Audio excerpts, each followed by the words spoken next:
ஜீ Tamil Sarigamapa little champs season 4ல் ஒரு contestant தான் ஹேமித்ரா அவர்கள். ஃபர்ஸ்ட் ஃபைனலிஸ்ட்டும் கூட. கூடிய சீக்கிரமே கிராண்ட் ஃபினாலே நடக்க போகுது. ஸோ ரசிகர்கள் எல்லாருமே ரொம்ப ரொம்ப ஆவலாக இருக்காங்க. இந்த நிலையில் மலேசியன் சேனலுக்கு நம்ம ஹேமித்ரா அவர்கள் லைவில் இன்டர்வியூ கொடுத்துருக்காங்க. அந்த லைவில் நிறைய விஷயங்கள் வந்து அவங்க பகிர்ந்துக்கிட்டாங்க. ஸோ அதை பற்றி தான் இந்த வீடியோவில் நம்ம வந்து பார்க்க போகிறோம். அதாவது இந்த 4 ஜட்ஜஸில் உங்களுடைய ஃபேவரட் ஜட்ஜ் யார் அப்படின்னு வந்து கேட்டதுக்கு 4 பேருமே என்னுடைய ஃபேவரட் தான். சைந்தவி அவர்கள் வந்துட்டு வரக்குள்ளெல்லாம் எங்களுக்கு ஏதாவது ஸ்வீட்ஸ் இல்லை சாப்பிட்றதுக்கு கொண்டு வருவாங்க. நாங்கள் எல்லாருமே ஜாலியாக சாப்பிடுவோம். சரண் சார் வந்து அவங்க சீட்டில் இருக்காங்களோ இல்லையோ எங்கள் கூட எங்களோட சீட்டில் வந்து உட்காந்துக்கிட்டு எங்களில் ஒருத்தவங்களாக வந்து இருப்பாங்க. அண்ட் ஸ்ரீனி சார் வந்து ரொம்ப ரொம்ப எனக்கு வந்து ஃபேவரெட். அவர் வந்துட்டு நான் போன சீசனில் ஒரு கெஸ்ட் பெர்ஃபார்மன்ஸ் வந்து கொடுத்துருந்தேன். அதுக்கே வந்து சொன்னார், நீ ஒரு கண்டஸ்டண்ட்டாக இருந்தீங்கன்னா அந்த சேர் வந்து உனக்கு வெயிட்டிங் அப்படின்ற மாதிரி சொல்லியிருந்தாரு. ஸோ அதே போல் நான் இந்த சீசன் மெகா ஆடிஷனில் நான் வந்து கலந்துக்கக்குள்ள ஹேமித்ரா அப்படின்னு சொல்லிட்டு நான் அப்படி பாடுவேன் இப்படி பாடுவேன்னு அங்கே இருக்கிறவங்க எல்லாருக்கிட்டையுமே வந்து சொல்லி என்னை ரொம்பவே என்கரேஜ் பண்ணார். எனக்கு ரொம்ப ரொம்ப பிடிக்கும் ஸ்ரீனி சாரை அப்படின்ற மாதிரி சொல்லியிருந்தாங்க. அண்ட் ஸ்வேதா மேம் வந்து எப்படின்னா அவங்க வந்து அப்படியே செல்லமாக கொஞ்சிற ஒரு ஜட்ஜ், ரொம்ப ஃபேவரெட். செல்லமாக கொஞ்சிற ஒரு ஜட்ஜ், எங்கள் கூட சேர்ந்து கேம்லாம் விளையாடுவாங்க, எங்களுக்கு ரொம்ப பிடிக்கும் அப்படின்ற மாதிரி சொல்லியிருந்தாங்க. அண்ட் இந்த சரிகமபா நிகழ்ச்சியில் வந்து என்ன வந்து அவங்க கற்றுக்கிட்டாங்க அப்படின்னு வந்து கேட்டதுக்கு அந்த ட்ரெய்னிங் வந்து எங்களுக்கு ரொம்ப ரொம்ப சூப்பராக இருந்தது. அதே மாதிரி ஏதாவது ஒரு தப்பு பண்ணால் அதை வந்து திட்டாமல் ஜாலியாக அப்படியே எங்களை கொஞ்சிக்கிட்டே விளையாட்டுத்தனமாகவே எங்களுக்கு வந்து அந்த ஒரு சொல்லித்தர விதம் வந்து எனக்கு ரொம்ப ரொம்ப பிடிக்கும்.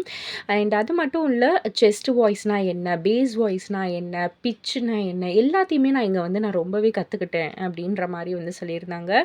அண்ட் மலேசியன் மக்கள் வந்துட்டு ஹேமித்ராக்கு சப்போர்ட் பண்ணுறத வந்து எப்படி சொல்லியிருந்தாங்கன்னா, ஒவ்வொரு வாட்டியும் வந்து keep it up Hemitra, very good Hemitra, well done Hemitra அப்படின்னு வந்து சொல்லக்குள்ளலாம் நம்ம கண்ட்ரி பீப்புள் வந்து நமக்கு இவ்வளோ சப்போர்ட் பண்ணுறாங்க, நம்ம இங்கே பாடுறதுக்கு அங்கேருந்து வந்து நமக்கு இவ்வளோ ஒரு சப்போர்ட்டாக இவ்வளோ ஒரு இதுவாக இருக்காங்களேன்னு சொல்லிட்டு நான் ரொம்பவே சந்தோஷப்படுவேன் அப்படின்ற மாதிரி வந்து சொல்லியிருந்தாங்க.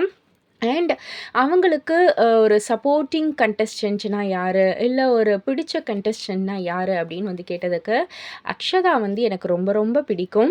அவள் வந்து என்னுடைய தங்கச்சி மாதிரி. சகலகலா வல்லவன் அந்த ஒரு இதிலேருந்தே எனக்கு வந்து ரொம்ப ரொம்ப பிடிக்கும். அக்கா நீங்கள் அப்படி பாடுங்க இப்படி பாடுங்க, உங்களுக்கு கண்டிப்பாக பிளாட்டினம் கிடைக்கும்னு என்னை ரொம்பவே சப்போர்ட் பண்ணுவாள். அவளுக்கு அடுத்து அபினேஷ், அப்புறம் திவினேஷ், யோகஸ்ரீ அக்கா, இவங்கெல்லாம் வந்து எனக்கு ரொம்ப ரொம்ப பிடிக்கும். எனக்கு ரொம்ப சப்போர்ட் பண்ணுவாங்க. அண்ட் எங்களுடைய டீமில் வந்து நாங்கள் பாடி கற்றுக்கிறத விட அதிகமாக நாங்கள் கேம் விளையாண்டுருக்கோம். அந்தளவுக்கு நாங்கள் வந்து ஃபன் பண்ணிக்கிட்டு இருப்போம் அப்படின்ற மாதிரி சொல்லியிருந்தாங்க. அண்ட் ட்ரெயினிஸ் வந்து நிர்மலா, ஷியாமலா தேவி, இவங்க எல்லாருக்குமே வந்து நான் ரொம்ப ரொம்ப நன்றியை சொல்லிக்கிறேன். எனக்கு ரொம்ப சொல்லி கொடுத்துருக்காங்க அப்படின்ற மாதிரியும் சொல்லியிருக்காங்க. அண்ட் ஃபினாலேக்கு உங்களுடைய பெர்ஃபார்மன்ஸ் எப்படி இருக்கும், என்னெல்லாம் அதுக்காக நீங்கள் வந்து பண்ணிகிட்டு இருக்கீங்க அப்படின்னு வந்து கேட்டதுக்கு நான் வந்து ப்ராக்டிஸ் பண்ணிக்கிட்டு இருக்கேன். அதாவது ஃபர்ஸ்ட் ஃபைனலிஸ்ட் அப்படின்னு நான் வந்து ஒரு பேர் வாங்கியிருக்கேன் இல்லையா, அந்த பேர் எனக்கு கொடுத்ததுக்கு ஒரு டிசர்விங்கான ஒரு பெர்ஃபார்மன்ஸை நான் வந்து அந்த ஃபினாலே ஸ்டேஜில் தருவேன்.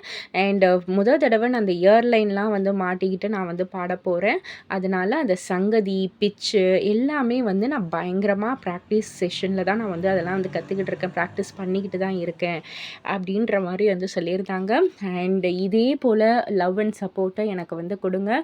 முடிஞ்சால் நேராக வந்து பாருங்கள் ஃபினாலேவை. அப்படி இல்லைனாலும் எனக்காக ப்ரே பண்ணிக்கோங்க, எனக்காக சப்போர்ட் பண்ணிக்கோங்க அப்படின்னு சொல்லி அழகாக முடிச்சிட்டாங்க. அண்ட் நம்ம இன்டர்வியூ எடுக்கிறவங்களே வந்து சொல்லியிருந்தாங்க, இவ்வளோ ஒரு சின்ன வயசில் இவ்வளோ ஒரு கான்ஃபிடென்ட்டாக இவ்வளோ ஒரு தெளிவாக நீங்கள் வந்து பேசுகிறீங்க.